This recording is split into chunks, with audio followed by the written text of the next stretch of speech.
Hi everyone, Paul Artale here, and I'm here to give you another weekly public speaking tip. And I want to address something today. I get this question a lot in seminars and in emails and just questions from people I'm working with. And the question is, what is the difference between a testimonial and a speech? Or what's the difference between someone just sharing their experience and giving a speech with a direct message?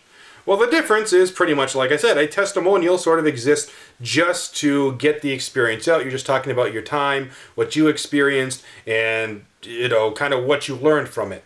The message, the keynote speech, the well-told story has a message to it. It's not just being told for the sake of being told or to share the experience.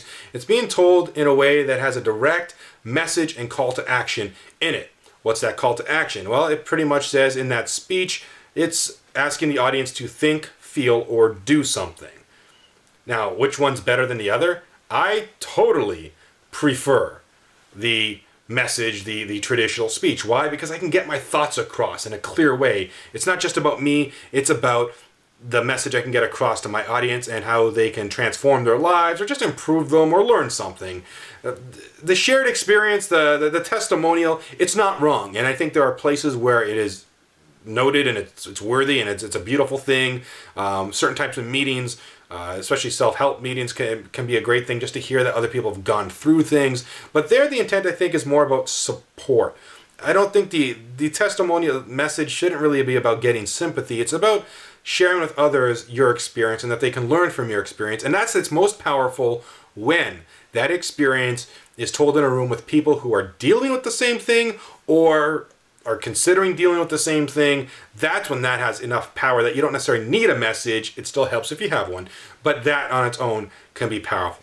So let's say some sort of support group, right? And whatever it is, let's say it's Donut Eaters Anonymous, and you're trying to kick the donut habit, and you're in there with those people, and someone's talking about how donuts changed their lives and how they had to overcome their addiction or food addiction in general.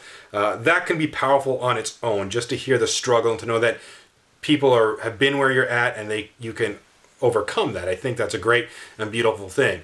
Is that message more powerful if there is a couple steps, a message, just one key point someone can take home? Yes, and I would encourage that. But hey, if it's just a shared experience, there's a beauty and an art to that too.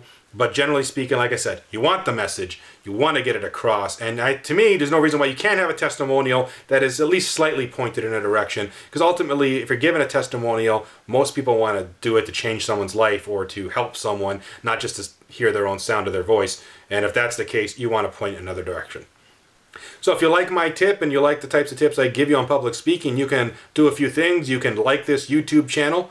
You can subscribe using the link below to my weekly public speaking newsletter, where just about every week you get an article, a YouTube video like this one, and all sorts of resources on public speaking or updates on where I'm speaking, seminars, products I got going on, things of that nature. So subscribe, like the YouTube channel, and until then, keep speaking, and I'll see you later.